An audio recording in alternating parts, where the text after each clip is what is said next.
आपण समस्ते जानिचंती कि काली हेउची मार्च मास 2 तारिख आउ काली हेउची फाल्गुन मासर सबुठारु बड़ दिन माने रविवार तृतीया तिथि आउ एही दिन सूर्यदेवଙ୍କୁ जल देबा बेले लोटारे पकई दियंतु गोटिए गुप्त जिनिस सूर्यदेवଙ୍କୁ जल अर्पण कला समय लोटारे पकई दियंतु एही गोटिए गुप्त जिनिस सूर्यदेवଙ୍କୁ आपण जल चढ़ाइबा समय एही सब कथा को विशेष करी ध्यान रखिबे जहा आमे आपनको एही वीडियो माध्यम रे जणाइबो एवं ताहा मानिके चलंतु आपनको जीवनरो जेते भी समस्या थाए जहा भी संकट थाए ताहा पूरा रो पूरा नष्ट होई जिवो एवं आपनकर जहा भी मनस्कामना थाए ताहा को सूर्यदेवक आशीर्वाद रो पूरा होई जिवो आपनकर करज जाल रे फसी रहिचंती विवाह हेबारे डेरी हेउ अछि धनर अभाव रहुची धन आसीबार सब रास्ता बंद होई जाउची बेपार रे क्षति सहिबाकू पडुची चाकरीटिए भी हेई पारु नाही संतान प्राप्ति पई आपण बहुत समस्या को सामना करबाकू पडुची तो दर्शक बंधु सूर्यदेवଙ୍କୁ जल अर्पण करबा समय रे आपण किछि एमिति गोटिए गुप्त जिनिस को पकई दियंतु जेउ जिनिस विषय रे आम धर्मशास्त्र रे वर्णित अछि देखिबे आपणकर जहा भी मनस्कामना अछि ताहा आपणकर पूरा होई जिवो एवं आपणकर जीवन रे जहा भी समस्या अछि ताहा जल्दी रु जल्दी नष्ट होई जिवो जदि भी सूर्यदेवଙ୍କୁ आपण जल अर्पित करिथांते तो एहा आपणकर भाग्य चमकी थाए निदरु उठी सूर्यदेवଙ୍କୁ नमस्कार करिवे तो सही व्यक्ति तांको जीवन रे बहुत उन्नति करिवे जदि आपणको जीवन रे बहुत सारा बाधा सृष्टि होई थाए बहुत समस्या आसु थाए आ जदि भी आपण सूर्यदेवଙ୍କୁ जल अर्पण करिवे तो मानिके चलंतु प्रत्येक बाधा प्रत्येक समस्या रो आपणको मुक्ति मिली जिवो सूर्यदेवଙ୍କର दुईटी संतान जणे जमराज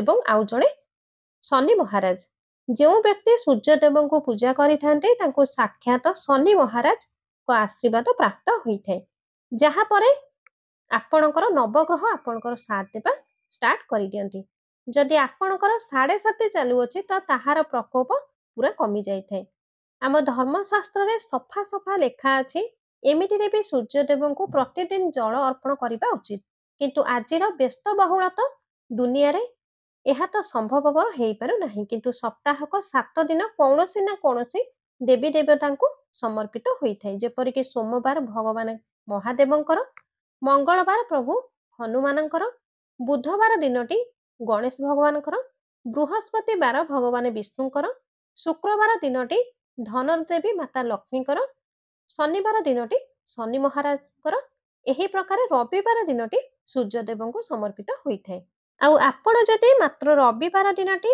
सूर्यदेवଙ୍କୁ जल ठीक तरीका रे अर्पित करिवे विशेष ध्यान रखिबे पूजा पाठ साधना रखिबे सेही जल रे गोटिए जिनिस पकाइबे जहा आम वास्तुशास्त्र रे कुहा जायछि तो आपणकर जहा भी मनस्कामना अछि ताहा तुरंत पूर्ण हेई जिवो काहेकि ना एहा द्वारा आपनको साक्षात सूर्यदेवଙ୍କର आशीर्वाद मिलिबो धर्मशास्त्र रे सफा सफा लेखा अछि कि रविवार दिनटी सूर्य भगवान को जदि पूजा करा जिवो तो सेही पूजा केबे भी विफल हेबो नाही वीडियो रे आगो को जानिबा पूर्वरु आपनको हमर अनुरोध वीडियोटी को पूरा देखंतु वीडियोटी जदि आपनको पसंद आसीबो वीडियोटी गोटे लाइक करी वीडियोटी को अधिक रु अधिक मात्रा रे शेयर करंतु चैनल रे जदि आपण नुआ अछंती हम चैनल को सब्सक्राइब करि नाहंती ताले आपनको हमर विनीत अनुरोध हमर एही चैनल को सब्सक्राइब करी पाखरे थिबा बेल आइकन टी को दबे दियंतु आपण भी जदि चाहंती आपनको जीवन रे भगवान भोलेनाथ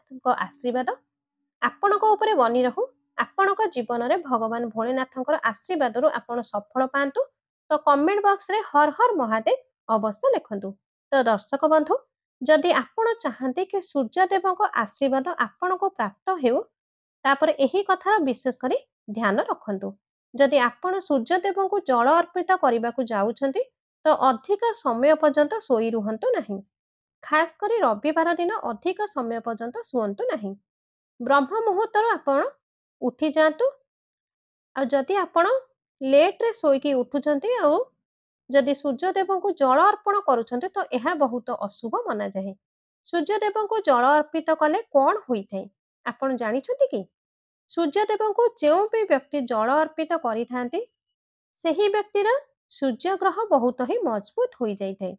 ସେହି ବ୍ୟକ୍ତି ଯେଉଁ ଦୋଷ ଥାଏ ତାହା ଶାନ୍ତ ରହିଥାଏ। ଆଉ ଯେଉଁ ବ୍ୟକ୍ତିଙ୍କର ସୂର୍ଯ୍ୟ ଗ୍ରହ ମଜବୁତ ହୋଇଥାଏ ସେହି ବ୍ୟକ୍ତିଙ୍କୁ ସଫଳ ହେବାର କୌଣସି ବି ଶକ୍ତି ରୋକିପାରେ ନାହିଁ। ସେହି ବ୍ୟକ୍ତିର ଆତ୍ମବିଶ୍ୱାସ ବହୁତ ଅଧିକ ଆସିଯାଇଥାଏ। ଯେଉଁ କାର୍ଯ୍ୟ ଆରମ୍ଭ କରିଥାନ୍ତି ସେହି କାର୍ଯ୍ୟକୁ ପୁରା କରିକି ହିଁ ଛାଡ଼ିଥାନ୍ତି। ସୂର୍ଯ୍ୟଦେବଙ୍କୁ ଜଳ ଅର୍ପଣ କରିବା ସମୟରେ ଏହି କଥାକୁ ବିଶେଷ କରି ଧ୍ୟାନ ରଖନ୍ତୁ। ଆପଣ ଆପଣଙ୍କର ଘରର ଛାତ ବା ବାଲକୁନିକୁ ଯିବେ, ଯେଉଁଠି ବି ଆପଣଙ୍କୁ ସୂର୍ଯ୍ୟଦେବ ଦେଖା ଦେଉଥିବେ ସେହି ଜାଗାକୁ ଯିବେ, ଗୋଟିଏ ଲୋଟା ଜଳ ନେବେ ଆଉ ଧ୍ୟାନ ଦେବେ ସେହି ଲୋଟା ଜଳ, ଯେଉଁ ଜଳ ନେବେ ସେହି ଲୋଟା ତମ୍ଭାର ଲୋଟାଟିଏ ନେବେ।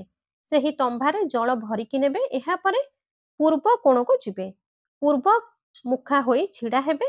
ତାପରେ ଆପଣ ସୂର୍ଯ୍ୟଦେବଙ୍କୁ ଜଳ ଅର୍ପଣ କରିବେ।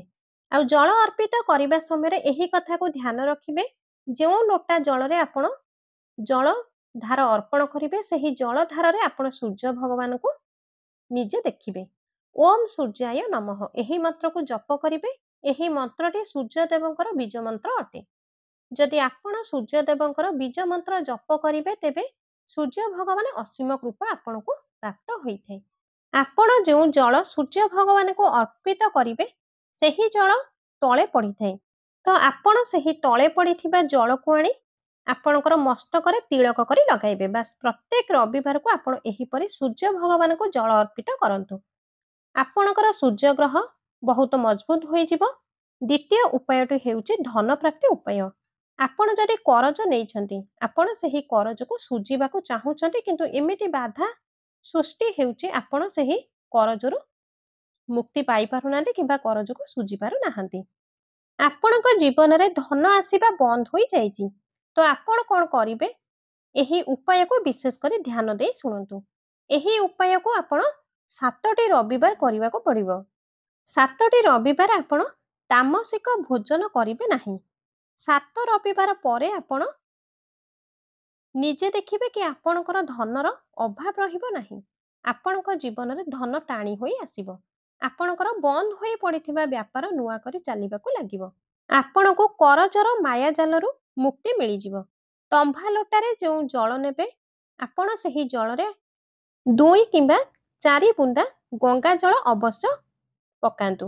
ଗୋଟିଏ ଗେଣ୍ଡୁ ଫୁଲ, 21ଟି ଚାଉଳ ଦାନା, ସିନ୍ଦୁର, ଏହି ସବୁ ସାମଗ୍ରୀକୁ ଆପଣ ସେହି ତମ୍ଭା ଲୋଟା ଜଳରେ ଶୁଦ୍ଧ ପାଣି ସହ ଏହି ସାମଗ୍ରୀକୁ ପକାଇ ଦେବେ। ଏହାପରେ ସେହି ଲୋଟାକୁ ନେଇ ଆପଣଙ୍କର ଛାତକୁ ଯିବେ। ଆପଣ ଲଗାତାର 7ଟି ରବିବାର ଏହି ପ୍ରକ୍ରିୟା କରିବେ କି ଆପଣ ସେହି ଜଳକୁ ସୂର୍ଯ୍ୟ ଭଗବାନଙ୍କୁ ଅର୍ପିତ କରିବେ ଏବଂ ସେହି ଜଳର ଧାରାରେ ସୂର୍ଯ୍ୟ ଭଗବାନଙ୍କୁ ଆପଣ ଦର୍ଶନ କରିବେ।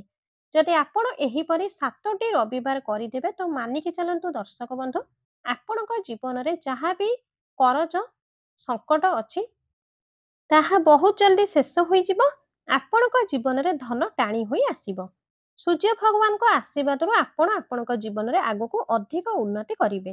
ଆପଣ ଯଦି ଚାହୁଁଛନ୍ତି ଆପଣଙ୍କର ନବଗ୍ରହ ଆପଣଙ୍କୁ ସାଥ ଦିଅନ୍ତୁ ତ ଏହି ଉପାୟକୁ କରିଦିଅନ୍ତୁ, ଯାହା ଆପଣଙ୍କୁ ଆମେ ଏବେ ଜଣାଇବାକୁ ଚାହୁଁଛୁ। ଏହି ଉପାୟଟି ବହୁତ ସହଜ ଅଟେ। ଉପାୟଟି ହେଉଛି କଳା ଦୁଦୁରା ଫଳ। ଏହା ଆପଣଙ୍କୁ ଆରାମସେ ମିଳିଯିବ। ଆପଣ ଏହି ଉପାୟକୁ ମାତ୍ର 3ଟି ରବିବାର କରିବାକୁ ପଡ଼ିବ। ପ୍ରତି ରବିବାର ଆପଣ ଓମ୍ ସୂର୍ଯ୍ୟାୟ ନମଃ, ଓମ୍ ଭାସ୍କରାୟ ନମଃ ଜପ କରିବେ ଏବଂ ସୂର୍ଯ୍ୟ ଭଗବାନଙ୍କୁ ଜଳ ଅର୍ପିତ କରିବେ। ଆଉ ଯେଉଁ ତମ୍ଭା ଲୋଟାରେ ଆପଣ ଜଳ ଅର୍ପିତ କରିବେ ସେହି ଲୋଟାରେ ଆପଣ କଳା ଦୁଦୁରା ଫଳକୁ ପକାଇ ସୂର୍ଯ୍ୟ ଭଗବାନଙ୍କୁ ଜଳ ଅର୍ପିତ କରିବେ। ଏହାପରେ କଳା ଦୁଦୁରା ଫଳଟି ଭୂମି ଉପରେ ପଡ଼ିବ। ଆପଣ ସେହି କଳା ଦୁଦୁରା ଫଳକୁ ଭୂମି ଉପରୁ ଉଠାଇ ନେଇ ଗୋଟିଏ ଶମି ଗଛ ପାଖରେ ରଖିଦିଅନ୍ତୁ। ଏହି ଉପାୟକୁ ଯଦି ଆପଣ କରିଦେବେ ତେବେ ଆପଣଙ୍କର ନବଗ୍ରହ ଆପଣଙ୍କୁ ସାଥ ଦେବା ଷ୍ଟାର୍ଟ କରିଦେବ। ଆପଣ ଆପଣଙ୍କ ଜୀବନରେ ବହୁତ ଉନ୍ନତି କରିବେ।